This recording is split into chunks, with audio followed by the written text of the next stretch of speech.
welcome back to the channel. My name is Tendie, also known as Blessed Hands. Follow me on my Instagram pages and my personal page at Monalisa and on my business hair page at Tendie's Blessed Hands.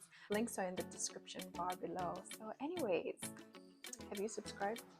Subscribe to the channel, okay? We've got so many more interesting things to come on the channel. Anyways, I'm back again with third year general medicine, the UniDeb series. So this series is particularly for people who are interested in coming to study medicine at the University of Debrecen, or just considering med school, you know. And maybe if you have a look at what goes on and what the requirements are and everything like that, then you can make a decision before you partake on this journey. It's very, very long and tedious journey. So without wasting more time, I'm going to get right into it. I feel like I'm getting more and more organized as I go through this series. I hope it's beneficial and I hope it's informative, you know. So I think maybe I should start with a little disclaimer. This is not exactly how things go.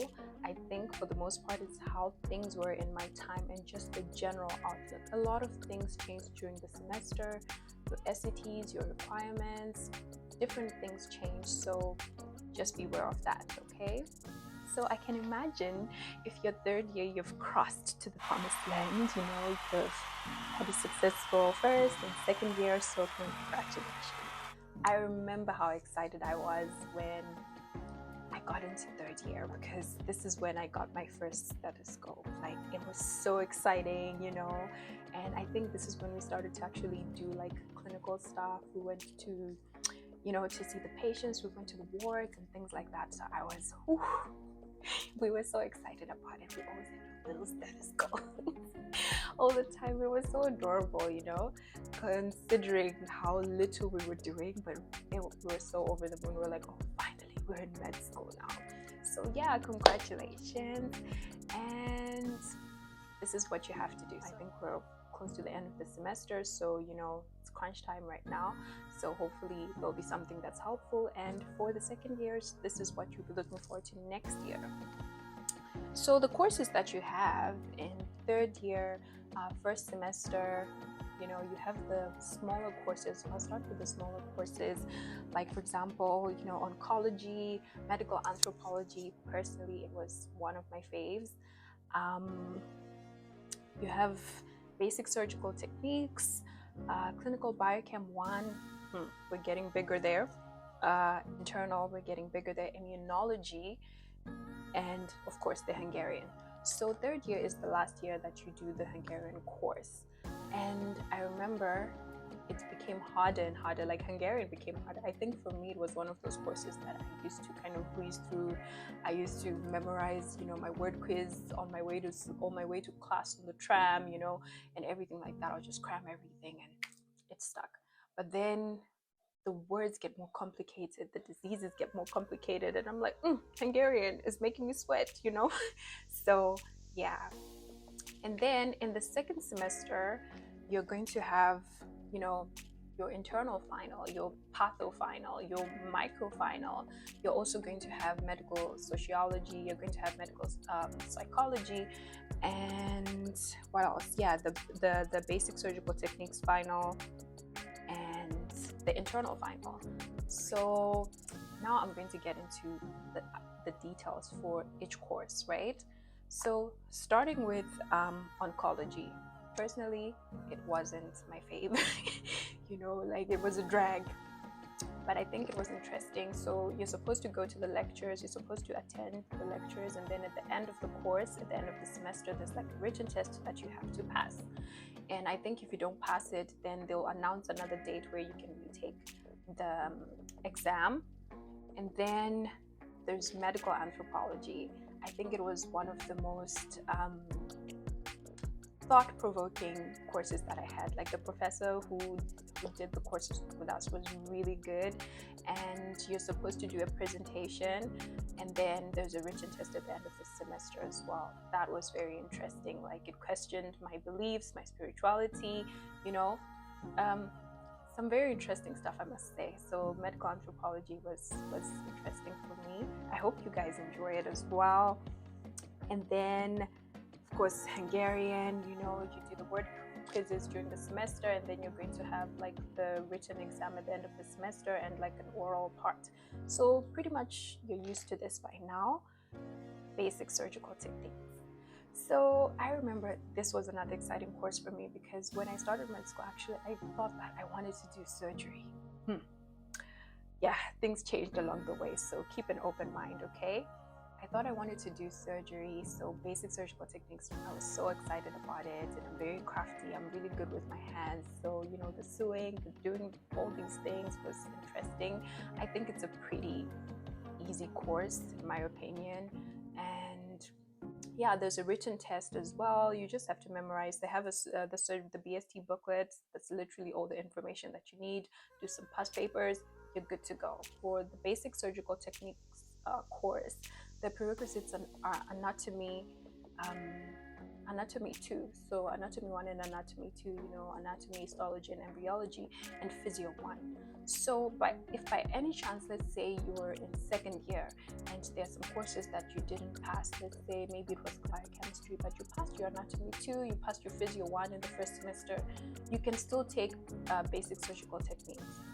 So don't wait to take all the courses you were supposed to take until the following year. Find out the courses that you can take so that you're not just waiting. Take the courses that you can take so that the burden is going to be less for you. So now clinical biochemistry is different now from the biochem that you came from, first year and second year, all that stuff. Now is the actual the biochemical techniques that are used in testing in the medical field and stuff like that. So like what reagents they use, and blood tests and blood draws, learning the different techniques that are out there that are used to few stuff, looking at cells under the microscopes and stuff like that. So it was very interesting. I enjoyed that course. So yeah, that's pretty much it.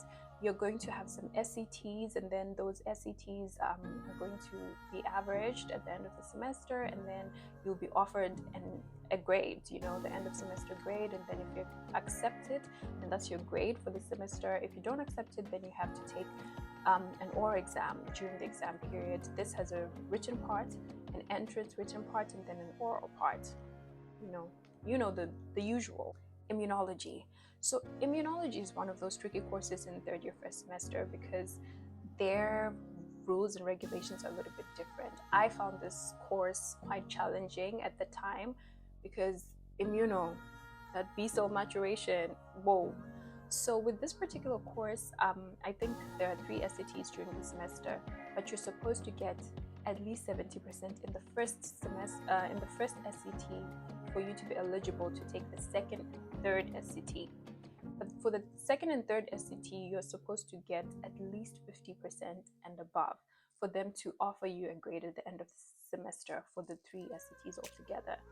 So trust me, there's a reason why that first SAT is 70% and the others are 50%, because as the topics move forward, it gets more and more complicated. These topics get harder. At least that was it for me. But fortunately, I think I was able to get an offered grade, so I didn't take it in the exam period. So I really worked hard for that first SAT. I think I was like in the 90th percentile or something like that, because I studied really hard. But the last 2 SATs were hard, and that's a harder part of the semester as well, because now you also have other SATs. You have micro, and you have all these other SATs coming. So the pressure, and I had to divide my time a lot. So I think that also contributed. But yeah, the material itself was much more complicated. We have internal properties of internal, introduction to the clinical part of medicine, the history taking, patient history taking. History taking, it's like finding out like the history of the patient, what diseases they have, some hereditary conditions that are in their families and things like that. And then you're learning physical examination. So you have practical classes where you're actually learning how to examine different, systems or parts of the body. They teach you the palpation, percussion, auscultation when you're, examining, let's say, the lungs. Then of course you have to remember this tip: whenever you're examining the abdomen, you always start with the auscultation, which is using your the microscope to listen to whether it's bowel sounds or something, because when you palpate, you're going to trigger the bowel sounds. So you might not be hearing the resting or the normal bowel sounds of that person. So you start with the auscultation first, which is the listening with your stethoscope or phonendoscope, I think. Yes. So yeah, that's internal. At the end of the semester, the internal exam is an oral exam. This is the beginning of a lot of oral exams that you're going to have moving forward. So it consists of a written part, like an entrance written part, where you're supposed to get 85%. I think it's a multiple choice question test with like 20 questions. Prepare a lot.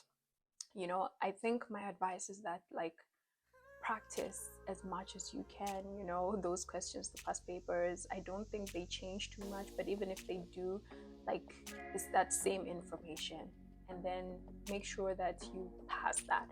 So as long as you're going for that exam, make sure that at least your written part is in point. Maybe you haven't finished the topics, maybe you're not so good with your topics, but always try to achieve something when you go for an exam, so that if you by any chance have to do a B chance, you have the written part out of the way. Okay, so if push comes to shove, make sure that you're going to ace your written part, so that if you have to take another chance, you're just going for the oral part of your exam. So that's my best advice. In the second semester, same deal, just more more information. Patho is your biggest course in third year. So, you know, you have the practical classes where you have to go to, yes, so prepare yourself for this. It's one of those, I think, nerve-wracking moments where anatomy, the autopsy room and the dissection room, for me, these were two totally, completely different things. The autopsy room was a different kind of ball game. And I remember, unfortunately, one of the cadavers that we had to dissect and stuff like that, where one of the patients we had seen earlier that week, one of the patients I'd seen earlier that week during practice. And then the next thing I saw them in the autopsy room, which was really like, oh my gosh, like, this is a reality, you know, someone can actually lose their life. But it's very interesting to actually see, let's say if someone had an embolism, to actually see the clots, you know, in the lungs. And I remember one particular patient, very young patient, lungs are clean, because usually if the person is a smoker, or maybe they lived, let's say, in a big city where they were exposed to really bad air and stuff like that, and pollutants and stuff, the lungs are going to be black. You know, this patient, their lungs were so good, like even all their organs, like they were in very good condition. They were young, they looked like they were healthy, but their lungs were filled with clots. Like an embolism, a clot can kill you like that. That's all it takes, you know. So that was very interesting, and I just realized that life is fickle, you know. Yes, there are things that you can do to improve your health, but sometimes that's life. Sometimes when it's your time to go, it's your time to go, you know what I mean? So yeah, that was interesting. That's pathology, and pathology is quite bulky. The department itself, I think that, like, it's not so stressful, maybe except for one professor, but for the most part, it's not a stressful exam. It's the preparation, because the content is a lot. You know, you have to read the gross pathology for the written exam, which consists of gross pathology and histopathology. Then if you pass your exam, that written exam, of course, in your practical exam in the autopsy room, and then you'll be left with the oral, where you pick your 3 topics, and you know, all that. Your oral exam, you already know the deal. And if you want to know how to ace your oral exam and prepare yourself the best in general for it, make sure to watch the video. I'll link it in the description box, okay? Go check it on my channel. I think it's very helpful. Yeah, so that's pathology 1 and 2. Internal, it's the same thing. Micro, guys, microbiology, I don't know. I think there are a few courses in the school that have driven me mad. Micro, I think it's just the public health department, like the courses from there was just, I was not into it. And micro, yes, yeah, micro was a tough one for me. It's very bulky. It's one of your very big courses in third year. So learning all the bacteria, the treatments, and all that. Micro, yeah, micro is something else. So yeah, but fortunately, you can also take micro in fourth year. So if push comes to shove and you are having a tough time, you can let go of micro, because you can always retake the course in fourth year and then focus on the other courses that are necessary for you to proceed to fourth year. So that's just a tip. But try to get all your courses out of the way, because by the time I was fourth year and I was like seeing the end of the exam period, and I was like, oh, there's micro. So try to just clear everything as you go. Yeah, so that was micro. And then in the second semester, the new courses that I think you start doing that are not part of the first semester, excluding the clinical biochem 2, micro 2, patho 2, I think it's medical sociology and medical psychology. I think those were also interesting courses. They're pretty small courses, very doable, easy 5, like you get your excellent grade, you just prepare yourself. I think for medical psychology, there's a written exam at the end of the semester, very doable. Medical sociology, I think there's like a presentation that you're supposed to do, and pretty much that's it. So third year, I feel like I've made it sound like a breeze, but I think it's much better. I think you have your footing more. You know how you work, how you tick, how you study. Just try to prepare for your big courses early. Try to do well in your SCTs. Then you can get an offered grade, and you actually only need to be in the exam period for just a few courses, or the courses that you want a really good grade in. So if you stay on it, it will be so smooth for you, and you'll be having your summer holidays or your Christmas holiday in no time. And I know that uni is hard. I know that there's a lot of self-finding you have to do, a lot of things you have to confront about yourself. I can imagine you're trying to fit in and things like that. And I just want to encourage you and let you know that it's going to be okay. You're going to find your way. Be patient with yourself, and you'll find your tribe. Stay true to yourself and stay focused. You know what I mean? We'll get better. And yeah, feel free to hit me up, comment, share with your friends this video. Take care, and all the best on your journeys.